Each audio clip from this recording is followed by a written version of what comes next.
ਸਿੱਧੂ ਮੂਸੇਵਾਲਾ ਲੋਕੋ ਯਾਰਾਂ ਦਾ ਸੀ ਯਾਰ ਵੇ, ਤਾਈਓ ਦੀ ਆਈ ਜਾਂਦੀ ਮੁੜ ਮੁੜ ਯਾਦ ਵੇ। ਪੰਡ ਦੁੱਖਾਂ ਦੀ ਮੈਂ ਕਿਹਦੀ ਝੋਲੀ ਪਾਵਾਂ, ਕਿਵੇਂ ਰੰਡ ਕੱਟੂ ਪੁੱਤਰਾ, ਕੀ ਦੇ ਕੇ ਤੇਰੀ ਹੀਰ ਨੂੰ ਬੁਲਾਵਾਂ, ਕਿਵੇਂ ਰੰਡ ਕੱਟੂ ਪੁੱਤਰਾ। ਸ਼ੇਰਾਂ ਤੇ ਬਗੈਰਾ ਤੇਰੇ ਰੋਟੀ ਵੀ ਨਾ ਖਾਂਦੇ ਨੇ, ਟਰੈਕਟਰ ਦੇਖ ਤੇਰੇ ਡੀਕ ਕਰੀ ਜਾਂਦੇ ਨੇ। ਤੇਰੇ ਬੁੱਤ ਨੂੰ ਮੈਂ ਕਿਵੇਂ ਵੇ ਬੁਲਾਵਾਂ, ਆਉਂਦੀ ਤੇਰੀ ਯਾਦ ਪੁੱਤਰਾ। ਮਾਂ ਹੋ ਕੇ ਦੱਸ ਕਿਵੇਂ ਵੇ ਭੁਲਾਵਾਂ, ਆਉਂਦੀ ਤੇਰੀ ਯਾਦ ਸਿੱਧੂਆ। ਆਕੇ ਤੂੰ ਹਵੇਲੀ ਪੁੱਤ ਪਾ ਦੇ ਕਿਲਕਾਰੀਆਂ, ਪੁੱਤਰਾਂ ਨੂੰ ਮਾਂ ਤਾਂ ਵੇ ਹੁੰਦੀਆਂ ਪਿਆਰੀਆਂ, ਪੁੱਤਰਾਂ ਨੂੰ ਮਾਂ ਤਾਂ ਵੇ ਹੁੰਦੀਆਂ ਪਿਆਰੀਆਂ। ਤੈਨੂੰ ਦੇ ਕੇ ਵੇ ਮੈਂ ਲੋਰੀਆਂ ਸੁਵਾਵਾਂ, ਕਿਹੜੇ ਪਾਸੇ ਜਾਵਾਂ ਸਿੱਧੂਆ।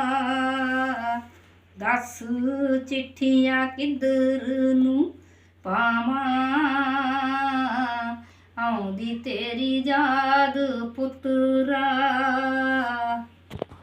ਡੀਕੀ ਜਾਂਦੇ ਪੁੱਤ ਤੈਨੂੰ ਦੇਸ਼ ਤੇ ਵਿਦੇਸ਼ ਵੇ, ਮਾਮਾ ਨੂੰ ਤੂੰ ਆ ਕੇ ਦੇ ਦੇ ਆਉਣ ਦਾ ਸੰਦੇਸ਼ ਵੇ। ਡੀਕੀ ਜਾਂਦੇ ਪੁੱਤ ਤੈਨੂੰ ਦੇਸ਼ ਤੇ ਵਿਦੇਸ਼ ਵੇ, ਮਾਮਾ ਨੂੰ ਤੂੰ ਆ ਕੇ ਦੇ ਦੇ ਆਉਣ ਦਾ ਸੰਦੇਸ਼ ਵੇ। ਸਿੱਧੂ ਡੀਕੀ ਜਾਂਦਾ ਤੈਨੂੰ ਬੈਣੀ ਵਾਲਾ, ਕਿਹੜੇ ਪਾਸੇ ਜਾਵਾਂ ਸਿੱਧੂਆ।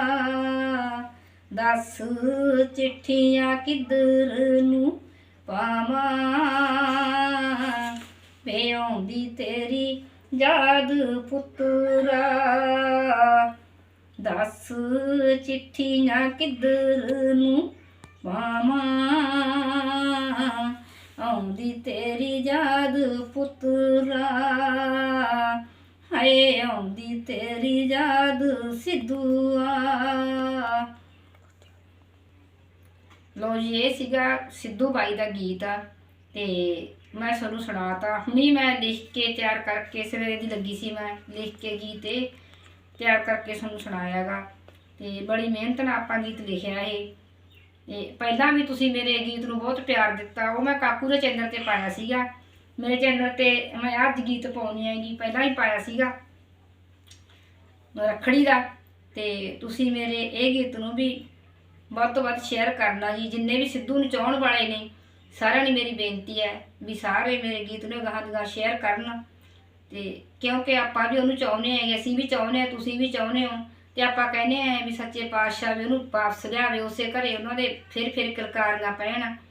ਤੇ ਆਪਾਂ ਤਾਂ ਇਹੀ ਉਮੀਦ ਕਰਦੇ ਹਾਂ, ਸੱਚੇ ਪਾਤਸ਼ਾਹ ਦੀ ਅਰਦਾਸ ਕਰਦੇ ਹਾਂ, ਸੱਚੇ ਪਾਤਸ਼ਾਹ ਉਹਨੂੰ ਵਾਪਸ ਲਿਆ ਤੂੰ। ਤੇ ਇਸ ਕਰਕੇ ਵੀ ਸਾਰੇ ਉਹਨੂੰ ਚਾਹੁੰਦੇ ਨੇਗੇ। ਤੇ ਲਓ ਜੀ, ਸਤਿ ਸ਼੍ਰੀ ਅਕਾਲ। ਲਓ ਜੀ, ਹੋਰ ਮੈਂ ਸਾਰੇ ਦਰਸ਼ਕਾਂ ਦਾ ਬਹੁਤ ਬਹੁਤ ਧੰਨਵਾਦ ਕਰਦੀ ਹਾਂ। ਤੇ ਜਿਨ੍ਹਾਂ ਨੇ ਵੀ ਮੇਰਾ ਚੈਨਲ ਬਣਾਇਆ ਸੀ, ਗੁਰੀ ਘਰਾਗਣਾ ਨੇ ਤੇ ਪੱਤਰਕਾਰਾਂ ਵਾਲੇ ਮਾਨਸਾ ਵਾਲਿਆਂ ਨੇ, ਇਹਨਾਂ ਦਾ ਬਹੁਤ ਬਹੁਤ ਧੰਨਵਾਦ ਕਰਦੀ ਹਾਂ ਮੈਂ। ਤੇ ਜੇ ਕਿਸੇ ਵੀ ਮੁੰਡੇ ਕੁੜੀ ਨੇ YouTube ਤੇ ਕੰਮ ਕਰਨਾ ਹੋਵੇ ਤੇ ਤਾਂ ਵੀ ਤੁਸੀਂ ਕੰਮ ਕਰਕੇ ਪੈਸੇ ਕਮਾ ਸਕਦੇ ਹੋ।